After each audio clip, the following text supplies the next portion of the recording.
సోమశిల దేవాలయాలని నేను అక్కడ ఉండి కట్టించాను. ప్రారంభించే ముందు కొబ్బరికాయ కొట్టి గుడి మీద ఒక రాయి తీద్దాం అని ప్రారంభిస్తుంటే ఊళ్ళో ప్రజలంతా వచ్చి చంపేస్తామని వచ్చారు.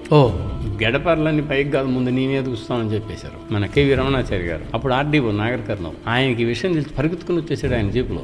ఎందుకు మీరు ఇలా నాగిరెడ్డి గారి మీద దాడి చేశారని అడిగితే, దేవుడు గుడిని ఓడదీస్తారా ఏడు నుంచి తీసుకెళ్లి తరలిస్తారా? పాపం వాళ్ళకి అవగాహన లేక ఇల్లు మాత్రం తరలిస్తున్నాం, పశువులను మీతో పాటు తీసుకెళ్ళండి, మీకు నష్టపరిహారం ఇస్తున్నాం అని చెప్పారే కానీ మీతో పాటు ఆలయాలను కూడా తరలిస్తామన్న విషయం వాళ్ళకి చెప్పలా.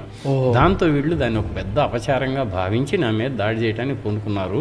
ఎందుకు తీస్తున్నామో తెలుసా అని చెప్పి ఆయన అప్పుడు వాళ్ళందరికీ అవగాహన కల్పిస్తే, మీరేమో నీళ్లలో ఉండరా, మీరు బయటకు వెళ్ళిపోతారా, దేవుడి గురించి నోరు నాలిక లేదని దేవుడిని అలా వదిలేస్తారా? అదేనా మీకు కావాల్సింది? మీరు వెళ్తారు, గుడి ఓడదీసే దేనికోసం వచ్చాడు ఆయన? మీ ఆలయాన్ని మీరు ఓడదీయలేరు కదా. ఓడదీయమంటేనే మేము రాము, దెయ్యాలు కట్టిని దెయ్యాలు అంటారు.